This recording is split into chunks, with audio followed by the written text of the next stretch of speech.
Ассаламу алейкум.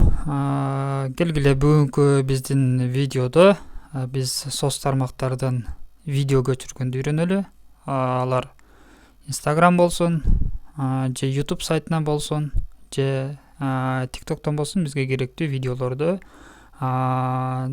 телефонубузга сактап алышыбыз керек. Ал үчүн бизге керектүү видеолорду көчүрүп алыш үчүн биринчи YouTube'тан баштайлы. Ал үчүн биз браузерге киребиз. Ушул жерден биз видео карайбыз. Азыр мен издөөчү таласта жаратылыш ресурстары деп жаздым. Андан кийин ушул жерден категорияны тандадым. Бул жерде видео. Анан ушул жерден өзүбүзгө керектүү видеону тандайбыз да. Ал эгерде YouTube'да жайгашкан болсо.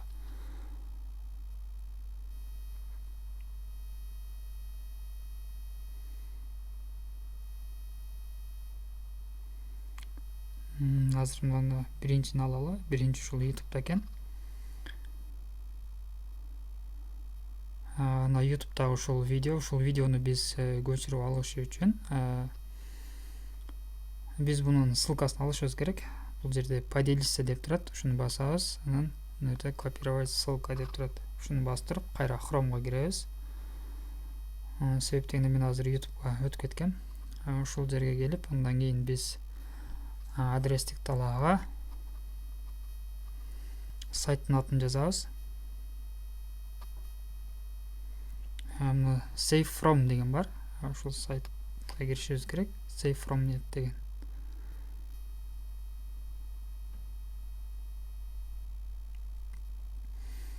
Бул деген сөз бир эле YouTube'дагы эмес, башка сайттардагы дагы видеолордун бул жерге ссылкасын алып келип таштай турган болсок, бул көчүрүп берет. Азыр бул жерде укажите адрес деген жерге биз жана көчүрүп алган сайттын адресин бул жерден басып турсак, вставить деп чыгат. Ушул вставитти басабыз. Мына YouTube'дун жана биз көчүрүп алган адрес түштү. Анан бул бизге келди. Ваше видео готово деп турат. Мына биздин видео даяр болду.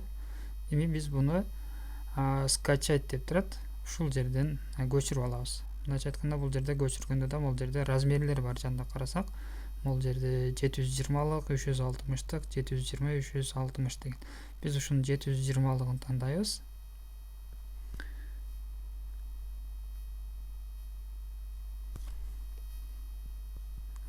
Башка жака өтүп азыр. Бул жерден биз тандадык. 726 эмес, скачать дегенди басып коебуз. Жана скачать болгондо бул болот. Мына башында көрдүңүз, жаратылыш ресурстары. Ошо келип скачать дегенди бассак, бизге бул видео өзү көчө берет. Бул YouTube'дан ушундай кылып ссылкасын алсак болот. Бир эле YouTube эмес, башка сайттарда дагы эгерде ушундай видеонун ссылкасы боло турган болсо, ушул save from деген net деген сайтка келип туруп, ушул жерге биз ссылкасын таштап көчүрүп алсак болот. Бул биринчи варианты. Бизге азыр мол видео жүктөлдү дейт. Жана биз эмеден көргөн, YouTube'дан көргөн сайт видео бизге келип түштү. Бул биринчиси болду. YouTube'дан көчүрүп алдык. Андан кийин биз эми Instagram'дан көчүрүшүбүз керек. Instagram'дан көчүрүш үчүн биз атайын Play Market'тен кошумча программаларды жүктөп алышыбыз керек. Азыр биз бул жерде Эдил Касенов агабыздын видеосу турат. Ушуну жүктөп алыш үчүн ушул видеонун оң бурчунда үстүдө бул жерде 3 чек турат. Ошону басабыз. Андан бул жерде ссылка деп турат. Ошол ссылканы биз бассак, бунун ссылкасы бизге көчөт. Алмаштыруу буферине көчөт. Анан биз атайын Instagram'дан көчүрүп алыш үчүн кошумча программа бар. Instagram'дан. Ошону биз жүктөшүбүз керек. Ал кайсыл болот? Азыр менде бирөөсү бар. Ошону көрсөтөйүн. Бул жерде Downloader for Instagram деген менде Instagram'дан көчүрүүчү программа. Башкачасы да бар. Ар ким өзүнүн каалаган жүктөп алса болот. Ошон жүктөөчү программаларды алсак болот. Вставить ссылку здесь деген жерге барабыз да, басып турабыз.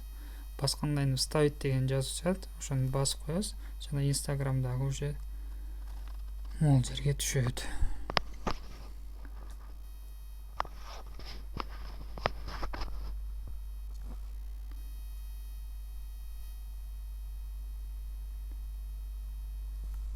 азыр бизге ссылканы бул жерде туура эмес көчкөн деп атат.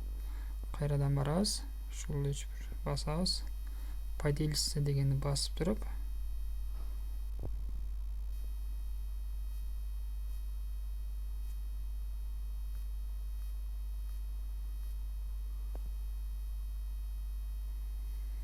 негедир ушул жерден көчүп кетет. Кайра басабыз, ушул жерден бул жерден ссылканы басабыз. Кайра приложениеге барабыз, анакай көчүрүп алуучу приложение. Дагы иштебеди. Мына башка видеону карап көрөлү.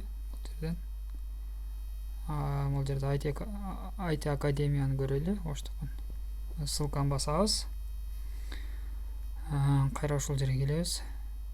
Бул жерден дагы иштебеди. Мейли, азыр биз башка көчүрүүчү программаны карап көрөлү. Бул жерден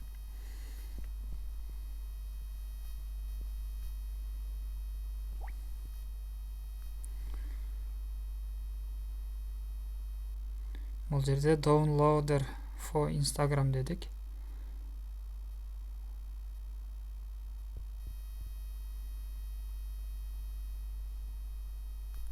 Тандайлы. Андан кийин скачать видео с Instagram дегенди установить кылдык.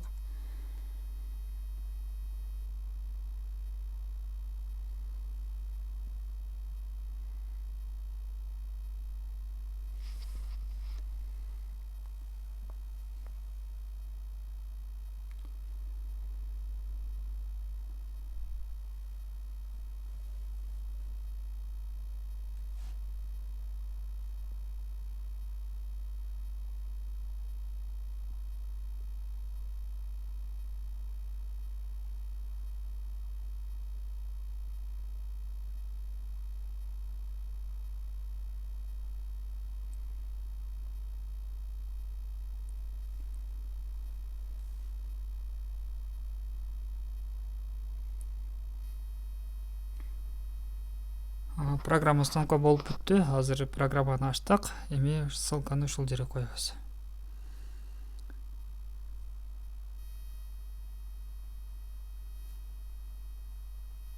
Бул жерде өзү түшүндүрүп атат. Кантсе болот. Биринчиси Instagramда ачасыз дейт. Жана видео ссылкасын поделиться в глаз дейт. Ошол жерден ошол биз көчүрө турган программаны тандап коебуз дейт. Же болбосо экинчи вариантында дейт. Ссылканы көчүрүп аласыз. Андан кийин аны ушул эмеге келип туруп, программага келип туруп ставить этесиз, скачать деген басасыз дейт. Түшүндүрмөсү бар экен биринчисинде. Кээ бирки программаларда ушундай атайын рекламасы менен иштейт.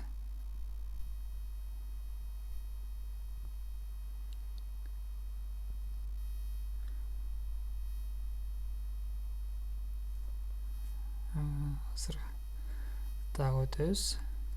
Instagramга өтөлү. Instagramга өттүк. Кайра эле биз Эдил Касеновдун немесине келебиз, видеосуна келип туруп ушул жерде поделиться кылып көрөбүз. Биринчи айткандай эле поделиться кылдым.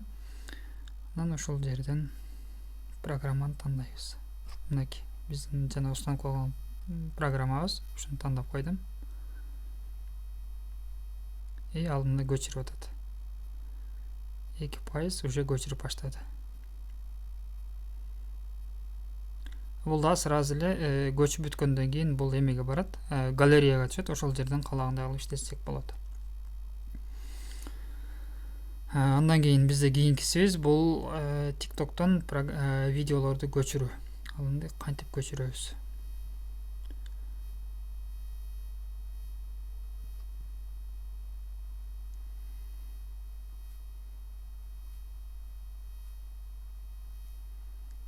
TikTok'ка киребиз ушул жерден.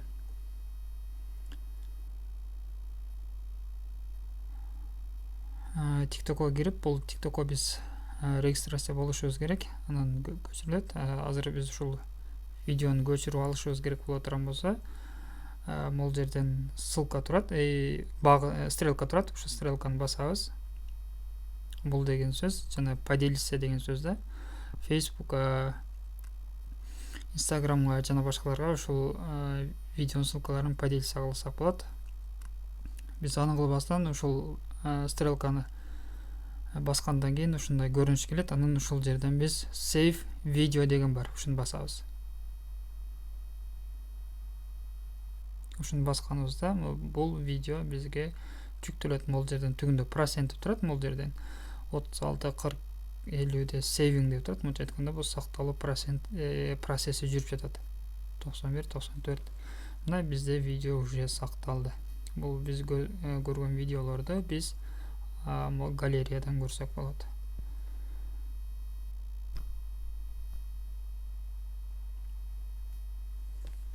Галереяда мына биз биринчи азыр муну TikTok'тан алдым, мына видеону. Ошол бул TikTok'тан алынган. Бул жана биз Instagram'дан көчүрүп алган Эдил Касеновдун видеосу. Мына биздин видеолор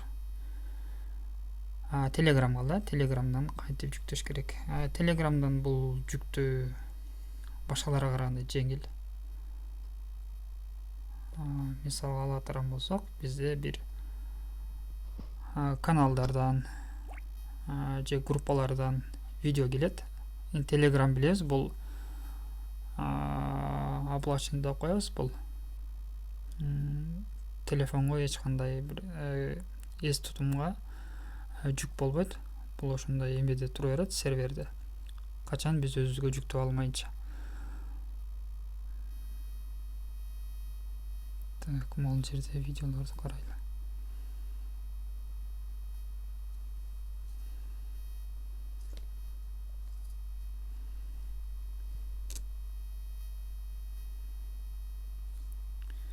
Блендер менен жасалган видеолорду карайбыз. Мына биринчи азыр мына бизди Telegram'да турат, бирок бул биздин галереяга түшкөн эмес. Сүрөттөрдө ошондой болот. Ошол Telegram'да тура берет, бирок ал биздин галерея бөлүмүнө түшпөйт. Аны түшүрүш үчүн ошол сүрөттүн же болбосо видеонун бурчунда 3 чек турат, ошону басабыз. Анан бул жерде сохранить в загрузке деген баса турган болсок, анан бул биздин уже эмебизге түшөт. Галереяга түшөт. Биздин телефондун эсине түшөт. Мына эми келип түштү. Жана биз загрузка кылганда. Мына ушинтип ушул соц тармактардан видеолорду, сүрөттөрдү мына ушинтип көчүрсөк болот. Мындан аркада биздин видеолорубузду өткөрүп жибербөө үчүн биздин каналга подписка болуп коюңуздар.